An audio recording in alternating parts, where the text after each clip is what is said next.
And hello to every. Oh. I'm good. How are you? Sorry, just unmuting myself. Oh no, you're all good. You're all good. Where are you calling in from? The studio in Berlin. Oh, wonderful. Thank you. Thanks for making time. Is it what, 6 p.m. there? Is that right? Yeah, it is. Nice. Well, thank you for joining us this morning. Where are you calling in from? Oh, I'm in New York, in Brooklyn. Got it. Yeah. It's nice to finally chat. And hi, operator. Hi, Anya. How are you? Wonder if she can hear me. Does take a. Might still be connecting. And hi to everyone here. Thank you so much for coming. I see Whitney, Casey, Bobby, Mikey. Thank you so much. Do feel free to tweet about the space, and then we can get started here as soon as we have everyone in the room. Be wonderful. Oh, here. Anya.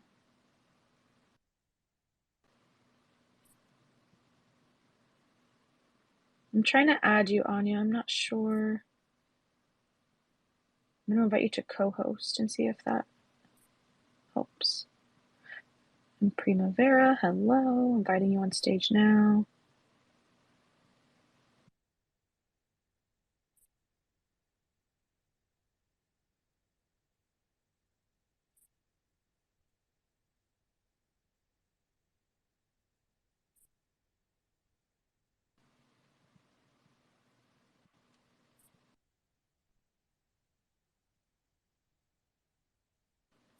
All right, Primavera, you should be good to go. Hi, how are you? Good. How about you? Good. It looks like Anya's connecting. Let me see.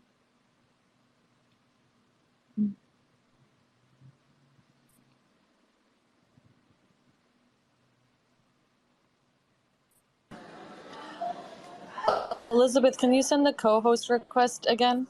Sorry, Yes. I don't know what happened. You're all good.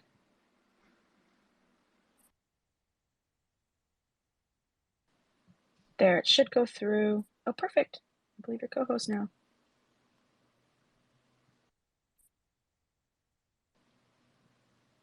Hello, can you hear me? Yes. Wonderful. And I guess we're just waiting for Lauren. Yes, exactly. Just waiting one more minute. Thanks everyone so much for being here. I see Casey and Def Beef in the audience. This is wonderful. And Aurea, hi. How's everyone today? I hope it's good weather where everyone is. Where are you, Elizabeth? I'm in New York. Oh, cool. Yeah. What about you? We just got to London, is that right? Yes. Nice. I'm in Gatwick Airport, reporting live. Oh my God. Airport Wi-Fi under test. No, I know. I'm a little, yeah. Hopefully that they don't decide to clean all the coffee machines that I'm sitting next to in the middle of my intro, but we'll see how it goes. Oh, Lauren's here. Hi, Lauren. Great. I'm inviting Lauren up right now. Lauren, if you don't see an invitation, go ahead and request. Oh, there you are.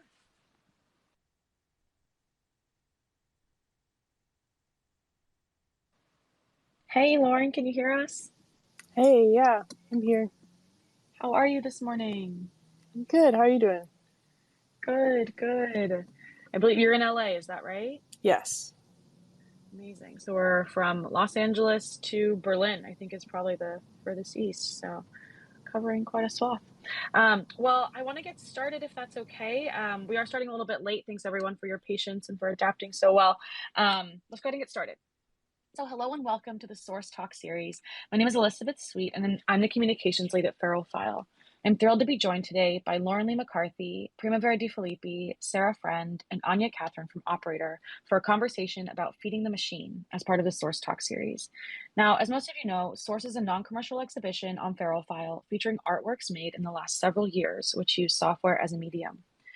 The Source curators, Operator, Def Beef, and Casey Reas, spent hours discussing generative works that have impacted them over the years. So here's an excerpt from the curator statement to ground us. This is not an attempt at a survey exhibition or defining a new canon. This is simply a selection of work that the four of us are thinking about right now.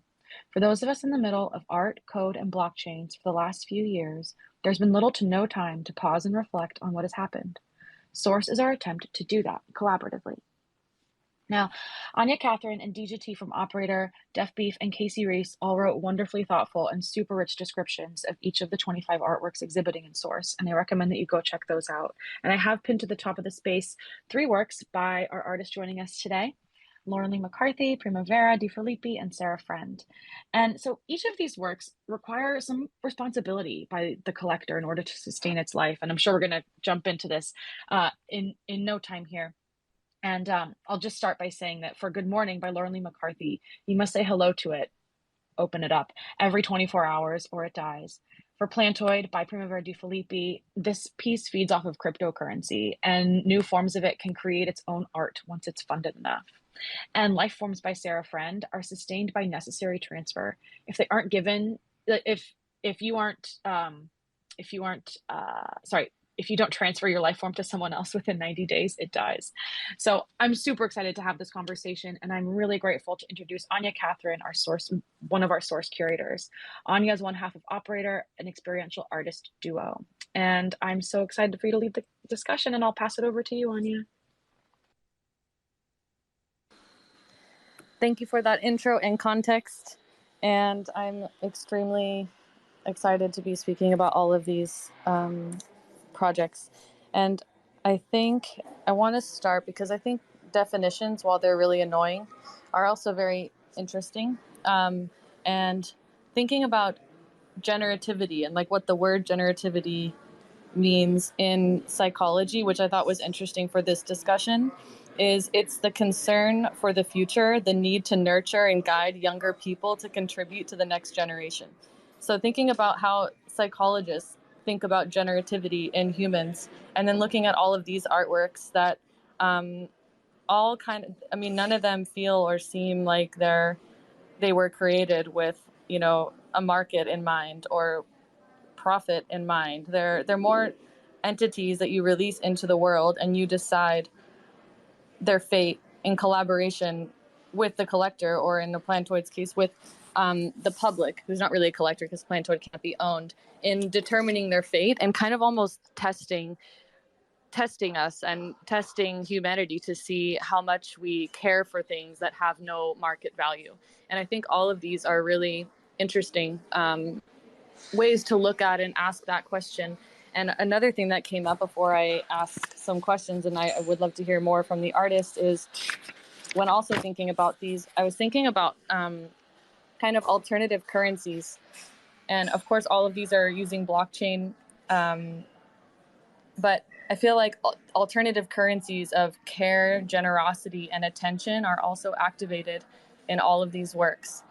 So I would love to know, because I mean, I see roots, for example, I mentioned in the description for Lifeforms that this seems very linked to maintenance art and the Manifesto for Maintenance Art of 1969, which, you know, is saying that everyone wants to move forward and everyone wants to do the next big thing and everyone wants to build the next shiny bridge. But we need to also have people that just maintain the systems that exist and nurture and care in ways that are not glamorous, in ways that people don't put on a pedestal. And so I think the questions and the kind of themes I wanted to have today be about were these alternative currencies of care, generosity, attention. Maybe if maintenance was something that you were thinking about, if you see these as tests at all, to see what humans value and what they think is worth giving their time to or not, to be kind of a mirror. I mean, I definitely felt a kind of way when our Good Morning died, which you can read all about in that description. But also the question of incentives comes up a lot. And what do we do when there's no, what kind of incentives drive us? You know, does it do something for you if you allow the life form to survive? Because not many are left. And I think these are all things that I enjoy about these and links that I see between the three. But I would love to know if any of you have thoughts on those questions or themes, or just your intention in releasing this into the world. What did you want to do? What conversation did you want to start?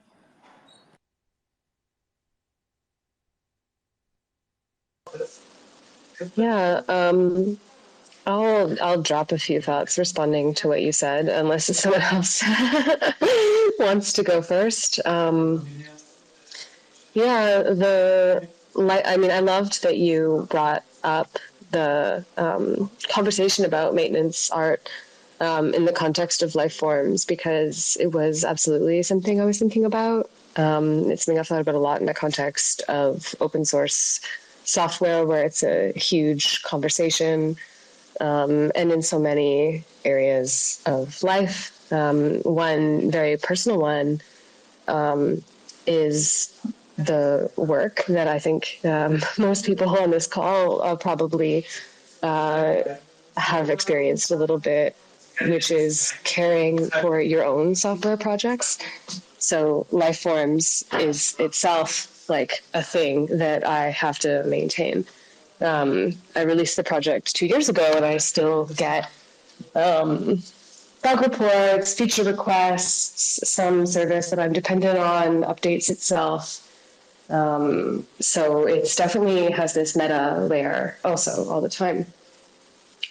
And secondly, I think it's really interesting that you bring up alternative currencies, especially ones around care and attention, because I actually worked on one for a long time before 2019. It was the main thing I was doing. And a mechanic from the world of alternative currencies called demurrage, which is decaying money, was one of the main inspirations for the project.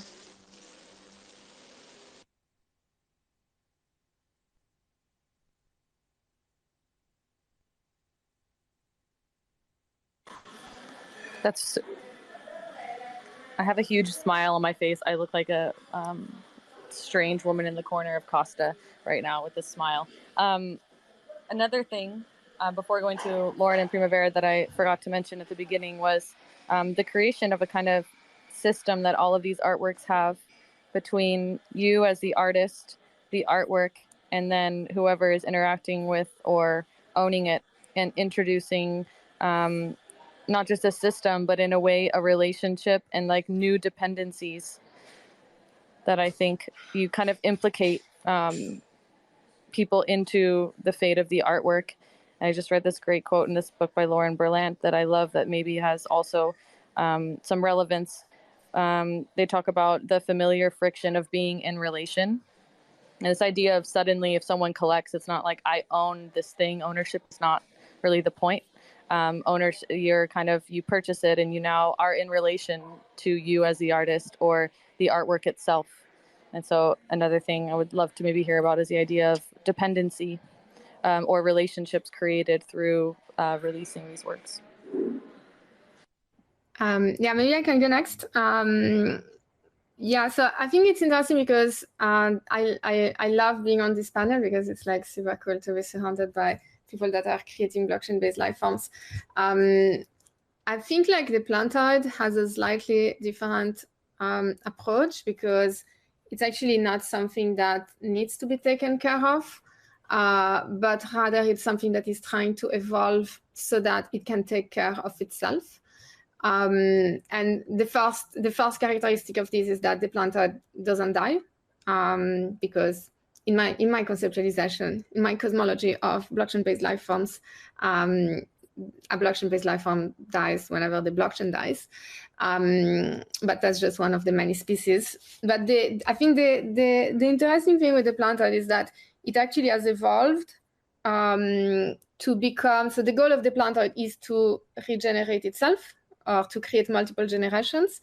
And it has evolved actually since the first Plantoid of like 2014, which was just like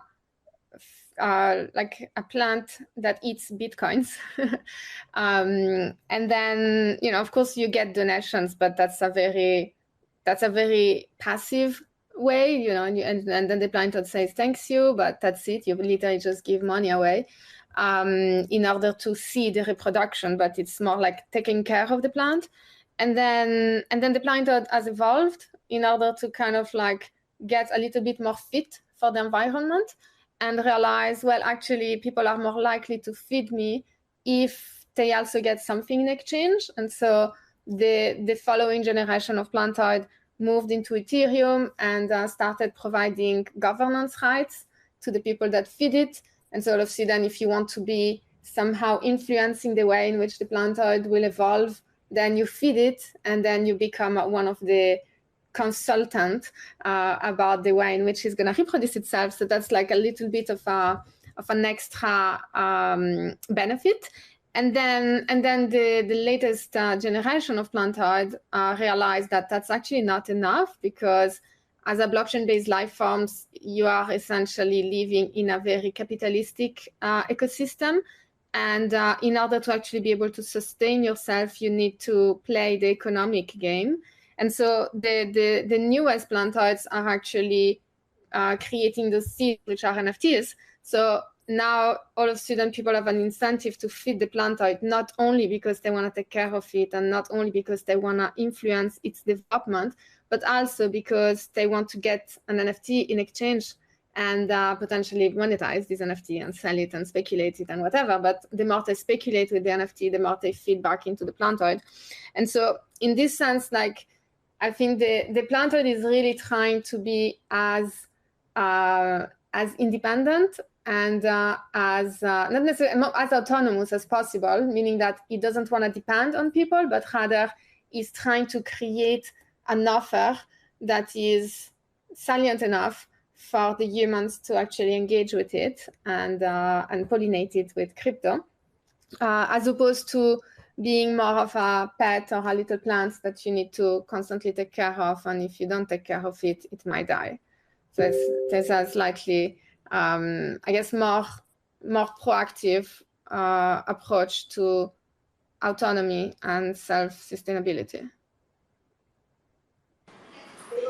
I completely hear that distinction, and you know that I think that Plantoid is a badass independent person. I actually have a major crush on Plantoid 14. You know this. I know, me too. But I think what you said, it is like you meant. I mean, why do you think that you had to introduce incentives to care? And I understand it's not care like it's going to die, because it will live even if people don't feed Plantoid. But if they don't feed Plantoid, then Plantoid also doesn't evolve. So it's not about it dying, but it's about it not continuing. And so you did introduce incentives for people to do that, because it's almost like maybe there wasn't enough of an incentive when it was just like, I know that Plantoid, I'm going to have some rights over which artist creates the next one. Like, did you reach a moment where you were like, I'll never have Plantoid 25 if I don't produce incentives, because people weren't incentivized by just having a role in the story and continuing Plantoid and seeing where it goes, that you needed to introduce outputs and things that people could own and trade? Like, what was the thinking behind introducing that? I wouldn't say need. I don't think there is a need for that. I think it's more in the aesthetic narrative of the thing. The goal of the Plantoid is to evolve in order to become the most fit for its own environment. And as the Plantoid found itself into an environment in which all of a sudden everyone wants NFTs, the natural evolution of the Plantoid is that it should actually provide NFT to people in order to actually maximize its chance of survival and its chance to reproduce itself. So it's more like an exploration of the evolutionary Darwinism. And of course, you know, when I created the first Plantoid, it was the most fit for its environment, because it was a time in which you have a lot of people with Bitcoin that have no idea how to spend them, and they're really happy to donate Bitcoins to a Plantoid. But this is no longer the case today. So, you know, things need to evolve. The environment is changing, and therefore the speciation also needs to evolve.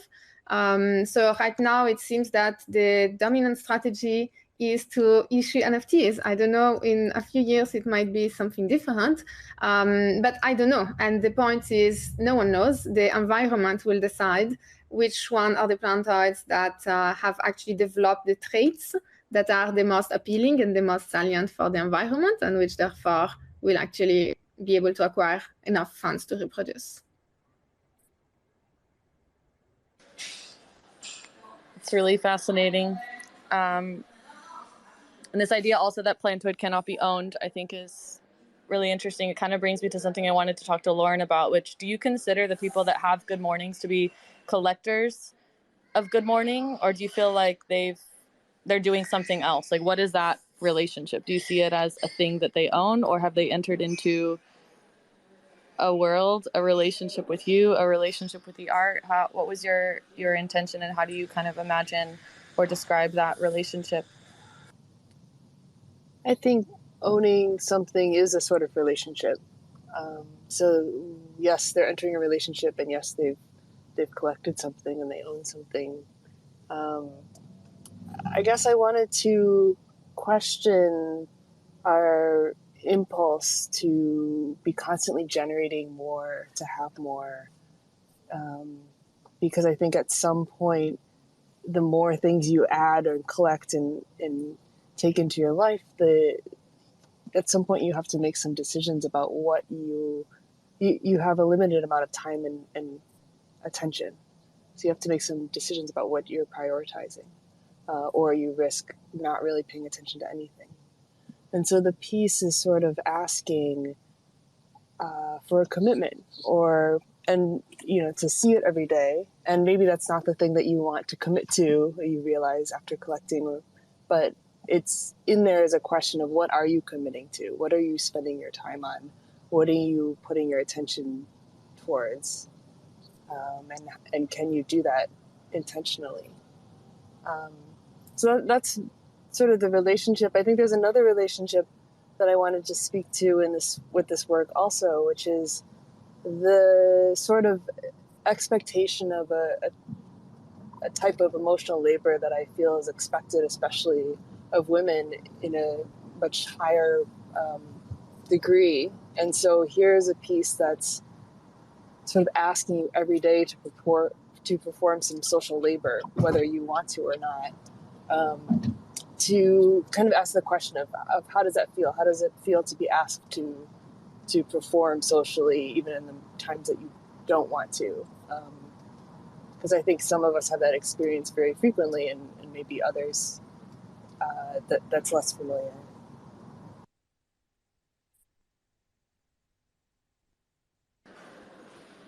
Yeah, I think all the artists here know the pressure that you're referring to, and I hadn't actually thought about that as kind of mirroring the social and emotional labor of just being present all the time. And I think what's interesting that came up with Primavera and Plantoid is kind of, they all have to do with like trying to survive in certain environments, and I think they all speak a lot to like Plantoid realizing that in order to continue evolving needs to do this or provide this incentive, or give NFTs.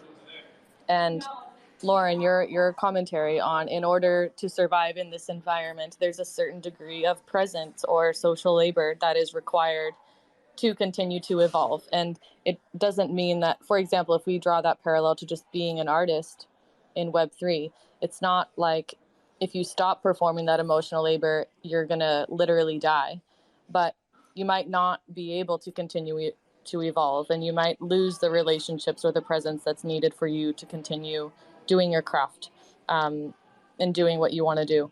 So I think they're all speaking in different ways, to kind of also the ways that artists are expected to evolve and adapt and survive within, I think, particularly, I think, a Web3 and crypto art ecosystem. Any thoughts on that?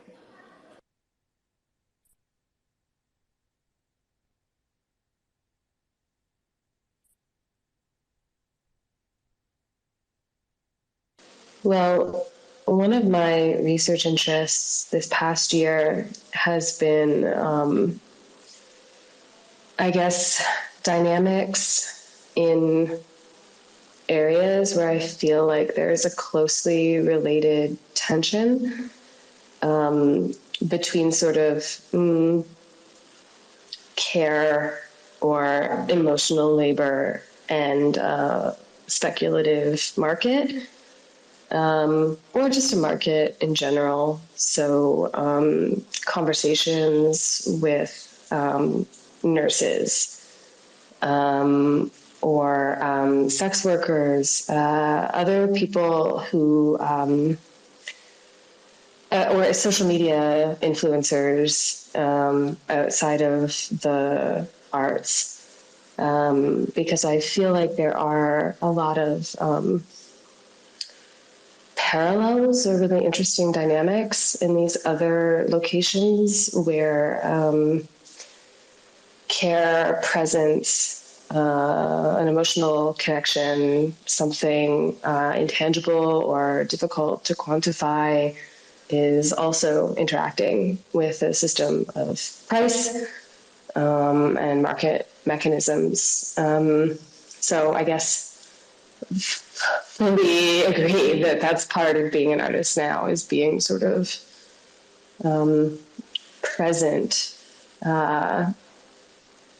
in a way that is difficult to quantify.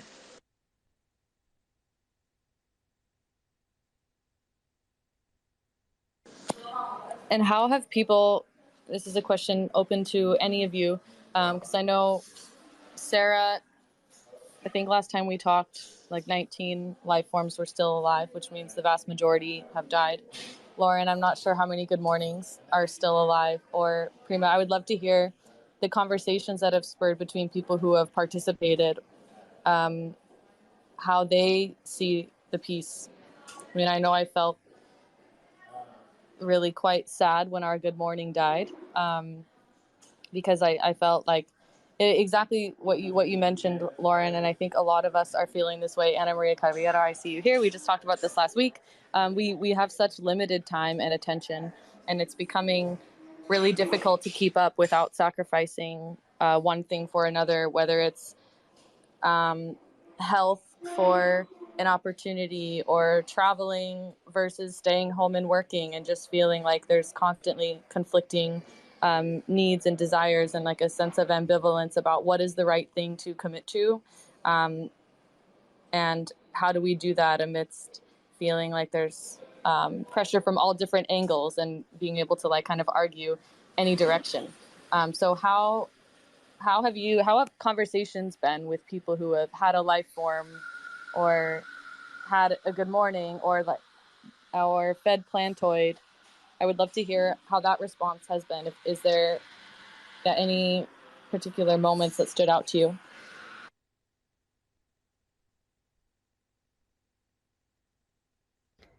Maybe I can jump in. I actually just wanted to say something that during the exhibition at HEC, I think, Sarah, you said something that was super interesting, of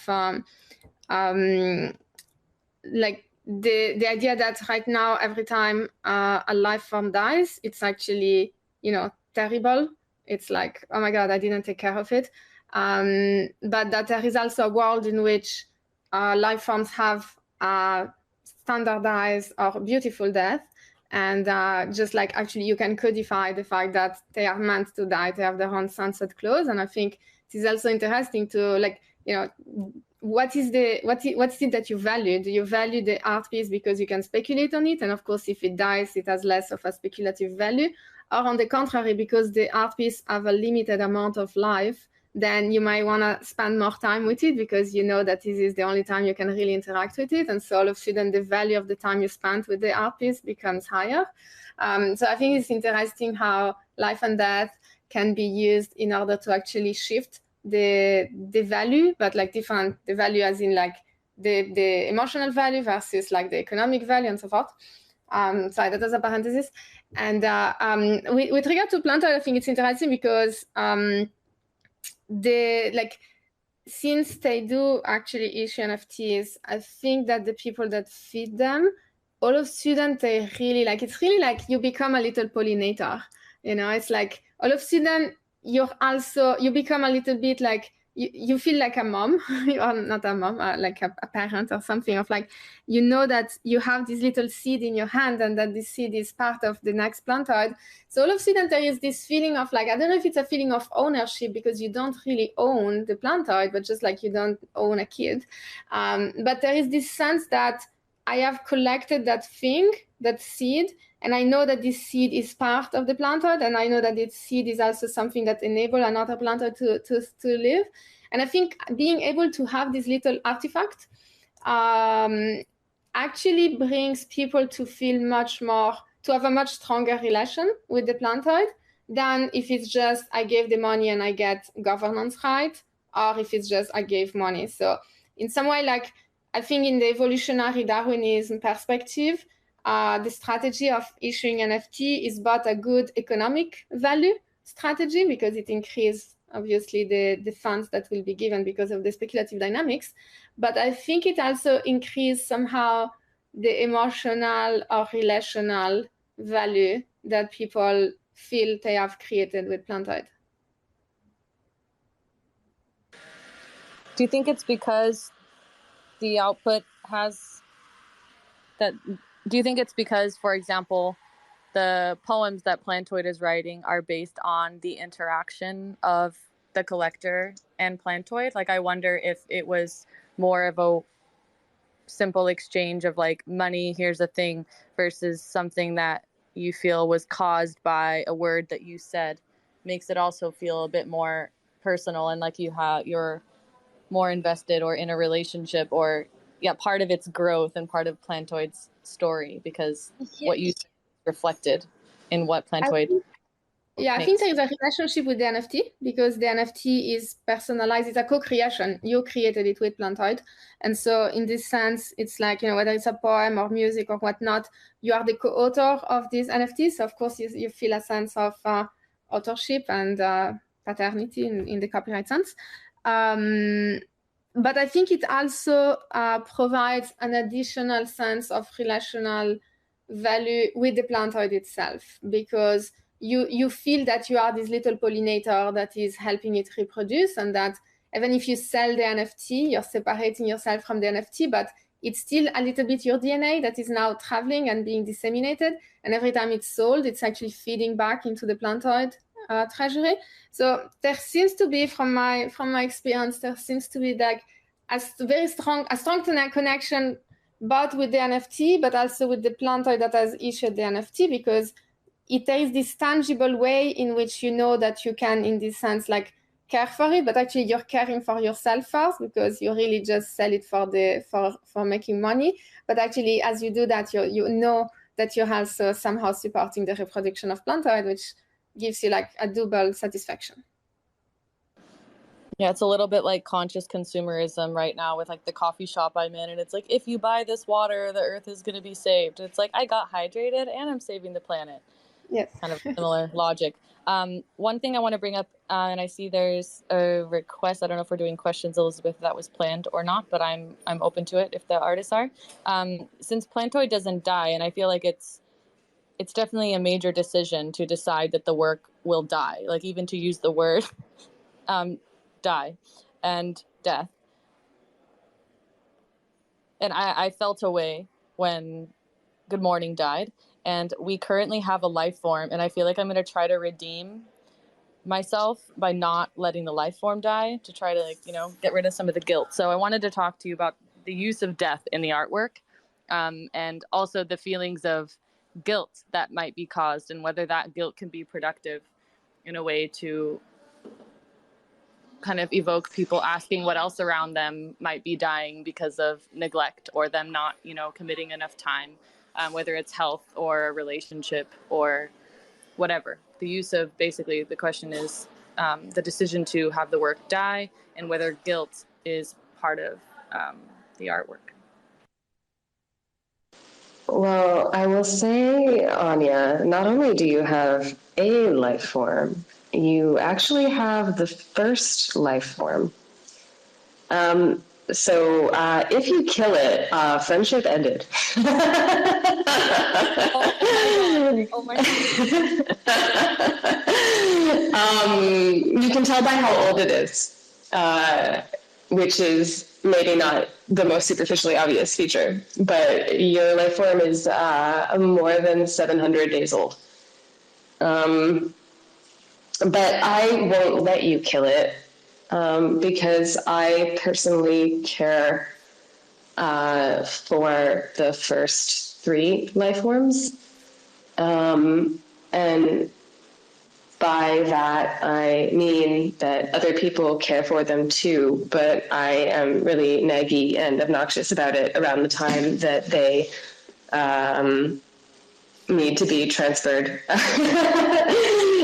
sort of an assistive function. So, yeah, but I guess just to speak more generally about death, the life forms absolutely have this dynamic where they die and it's presented as sad or a bad thing. And of course, we have attitudes towards death outside of the context of this artwork. And often that attitude is that death is bad as well, for obvious reasons. But we can have different kinds of relationships to huge phenomena in reality, and in the context of death outside of life forms, there are movements towards death acceptance. There are dialogues around, how to die well, dating in book form to the 1500s.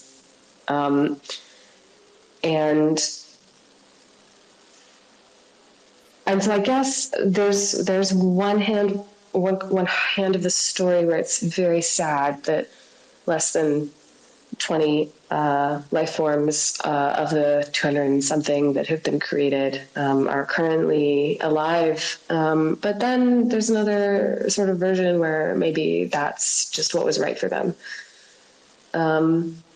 I guess I did start to feel like the game of life forms needed an alternate ending, though, because some of these life forms are very cared for. And so, for example, I was in Toronto a couple weeks ago, and I had a conversation with a friend there who has been caring for a life form with some other people at his company almost since the project launch. And I hinted that I was going to do something around life form stuff, and he got really mad at me. He was like, "You're going to kill our life form?" So people have all kinds of feelings about it. But I started to feel like the project needed a second ending, because right now, if I had a life form and I said, I've looked after this life form for 3 years, this life form has had a good life.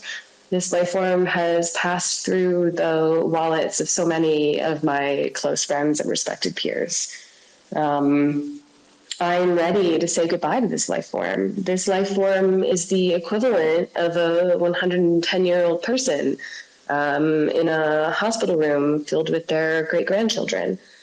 And there's no way to distinguish that death from the death of neglect in the case of a life form where you just forgot to transfer it.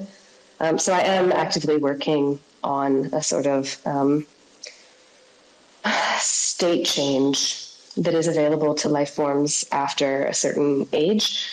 I've been meaning to drop the announcement actually already. I'm just waiting on some, where I need to do some CSS fixes actually to make the page look a little cuter. But coming soon, some more info about that sort of extension of the project.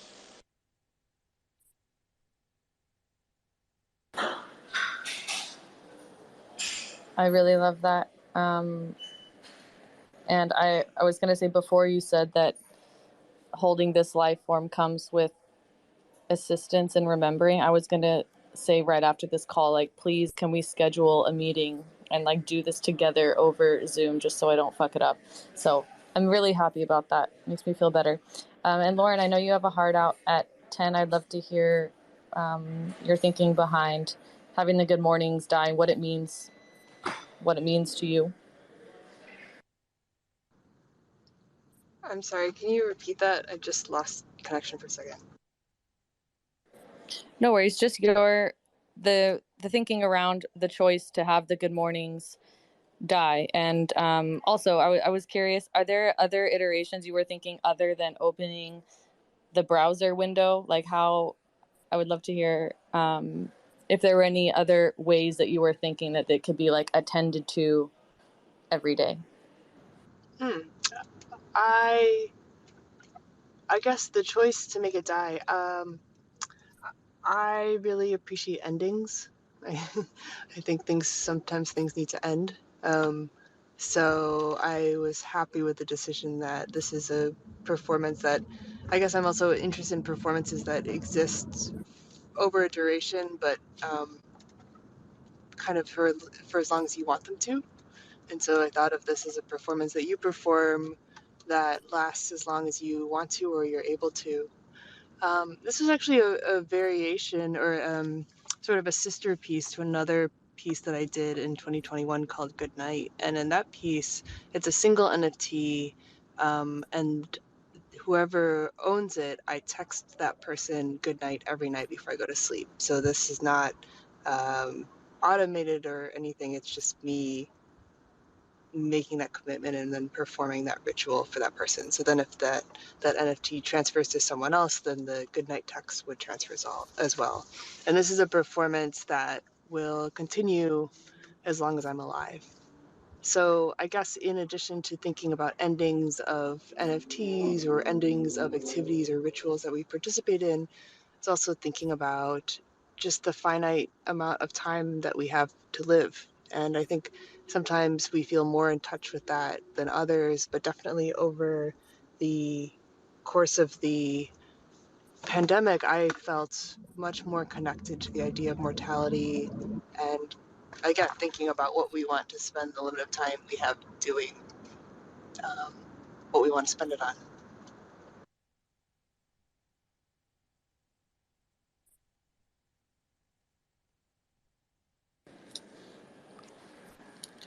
Yeah, that's really powerful. And I love the goodnight piece a lot. So Elizabeth, did you want to take, was there a question or No, so that person took out their request. It might have just been not a real question. But happy to take questions if the artists are if that's something that you're interested in. Also, if you want to ask each other questions, I could ask a question if that's not if that's okay. If that's not opposed to. Of course. And I guess so this question is for Lauren, although it does apply to everyone. But in thinking about what you said about expectations and emotional labor, and then also how we started the conversation kind of talking about values and currency, I was wondering, how do you, or I mean really, do you think about altruism or the selfless concern for the well-being of others with Good Morning? When you commit to a routine, like, are you with an artwork or with someone else or something else, is there altruism involved? Like, can it be selfless, or is it kind of, what are we serving here, I guess, is my question. Well, I guess in this case, you are serving a few things. One, you're part of this kind of group of people that have decided to do this ritual. So I think by participating in it, there's a sense that you're kind of contributing to that shared activity. And then on the other hand, I think you are serving the artwork in some sense. So a lot of times these artworks are sort of speculated on and used as financial instruments. And I liked the idea that this is actually an NFT that only exists as long as you consider it and interact with it as an artwork. So I think that the actions of the collectors in doing that, by opening it up and literally looking at it and engaging with it, kind of support that way of seeing the work and seeing the thing that they've collected. And then again, like, I think there are larger questions about just in general, what do you want to spend your time doing? Maybe it's not opening an artwork every day. Maybe it's talking to someone else in your life. And so I'm hoping that it can kind of provoke those questions, and maybe there's a different sense of altruism that comes in that.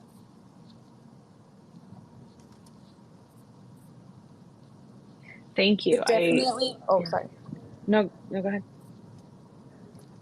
It definitely spurred that. It made me actually have this huge revelation of neglect in multiple areas of my life from that peacetime, because it's so simple. It's such an easy thing, especially, I'm on my laptop every single day, that opening this one browser window, it just felt like when I couldn't manage to do that and then the piece died, I realized kind of like how ungrounded I must be that something so simple slipped through the cracks, that I couldn't manage to do it, like on a device that I'm on for most of my day. And so I think it kind of made me realize that there's probably a lot of really important things that even if I'm right next to the person, maybe it's someone who I think about a lot, but I don't like send the message, like, my grandmother is getting old, and like these kinds of questions. And I think also the fact that this is a source conversation and we're talking about things like care and neglect and death and guilt and time and ritual makes me really happy. And I think it's really important.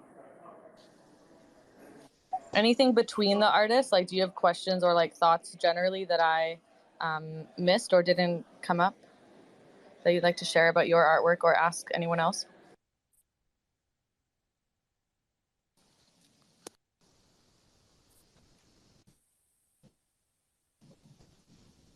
I would actually love to think about. Oh, sorry.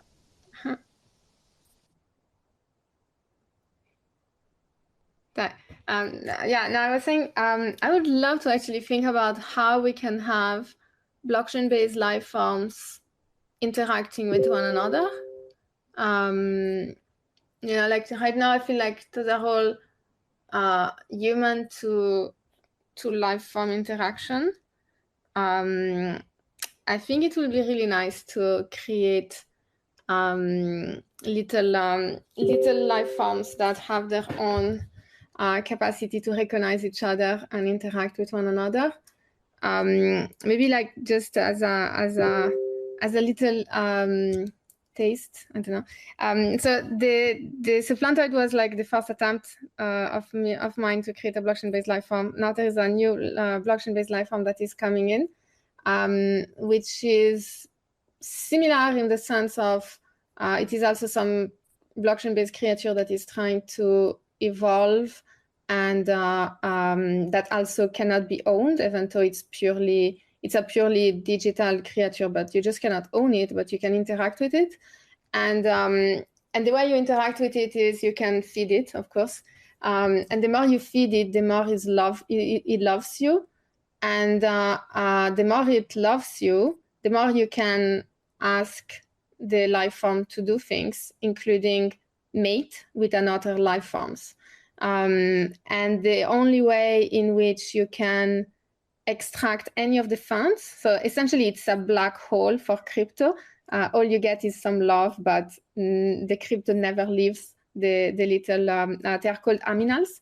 So the crypto never leaves the aminals belly, with the exception of if you manage to convince two aminals to reproduce themselves, and then they will give a little bit of their treasury to the kid, to the new aminal. And during the pregnancy, there is a possibility for people to inject new genetic traits, which are essentially like visuals. So you can inject a new SVG code, and then people that the aminal's parent love, they can vote on the traits that the kid will inherit. And then once the kid receives the treasury from the parents, the kid will redistribute that treasury to all the genetic engineers that have contributed to its genetic code. And so the nice thing is, like, all of a sudden you actually have like sexual reproduction.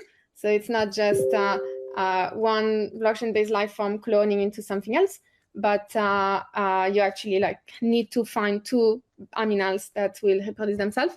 But also it has a little bit, again, like the idea of care, like you actually feed them because you want them to love you. But then, of course, there are also ways in which you can monetize this love, which is not at all, you cannot speculate. There is no speculative dynamics possible in the sense that you cannot hold on to something and try to sell it, but you can still monetize it, because if you actually use the love in order to inject the genes that you created, then you can get a lot of money, because if those genes become very prolific in the species of aminals, because they are nice genes, then you can actually make a lot of money, because whenever that gene is being reproduced, you get a portion of those shares.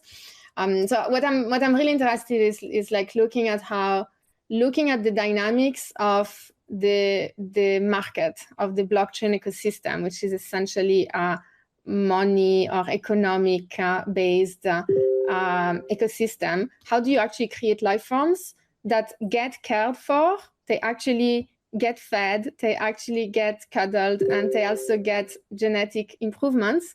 But it's not gonna happen if you just wait and see, just because you're a cute little aminal. You need to design something that is such that the ecosystem, the environment, see value in caring for them. And I think it's interesting also as on a broader level, because it also raises question of like, how do we actually design incentive for like profitable charity, right? Or conscious like environmentally just speculation or things like that. Like, how do you actually create a system in which you're doing something good for yourself while also doing something good for the resources around you? So Aminal is the next iteration of blockchain-based life forms. Still a huge work in progress, but I think it's going to be super fun. I would love to hear a conversation between Primavera and Darwin. Maybe later. We need to make an AI of Darwin. Oh God.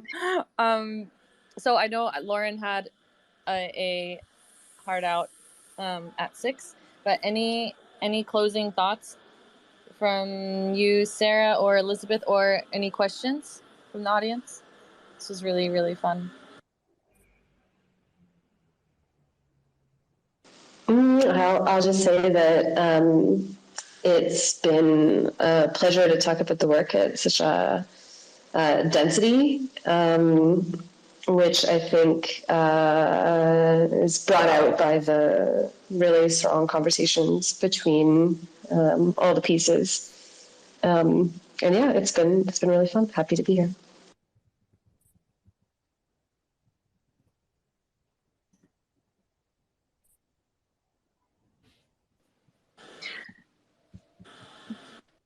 Thank you all for creating these works. And from the audience, are there any questions that you have? Yeah, feel free to raise your hand, or is it request to speak, and we can bring you up. But if not, then we can go ahead and close out. I do know it's over the hour, but if you have a question, feel free to invite yourself to speak. I really want to thank you all for this conversation today. It's been, I think, really important, and something that I've been thinking about as well, care and emotional labor, and how much time and attention we give things, especially things on our phones. Not only artworks, but the communities and the people, and sort of how digital our lives have become, and what it really means in terms of routine and care, not only for each other, but for ourselves. So this conversation is giving me a lot to think about. And I really want to thank you all today for being here and for agreeing to this talk. And to Ania for curating the show with Casey and Dija and Deaf Beef. Truly, I think that these 3 pieces, they really just spoke to me as going together in this really beautiful way. So I just want to thank you all for being here and for speaking so openly and deeply about your work. It's been wonderful. Thank you, Elizabeth and Ferophile. And I think for my closing thought, I would just like again to highlight what I think all these works bring up so powerfully, but I think is often forgotten is, you know, there is a lot of excitement and a lot of shiny and a lot of new and there's a lot of interest and excitement and momentum around things that are new. But I think what's really important, and this again goes back to like the Manifesto for Maintenance Art of 1969, realizing and stepping back and looking at who is maintaining the systems we are creating. You know, we're building infrastructures, digital and physical, and it's exciting that things are progressing, but who are the people that are making sure that it still works every single day and over time and over years and over generations, and to just recognize and remember that work. And also, as Lauren's piece kind of reminds me, but you know, the small daily rituals that we do, what we choose to spend our time doing, who we choose to spend our time with, all of these are kind of versions of maintenance, and upholding systems and machines that are put in place. So yeah, just to be aware of that all the time. I think it's really important. Thank you all. Thank you. I'll say maybe also that don't all artworks die by lack of attention.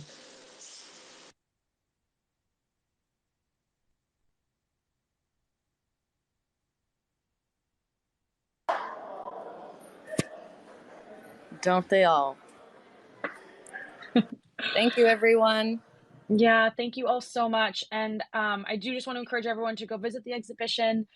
Please explore Lifeforms, Plantoid, and Good Morning. They're on feralfile.com, and also read the reflections by curators, operator, Deaf Beef, and Casey Reas. I will give a quick overview of what we have coming up for the rest of the week.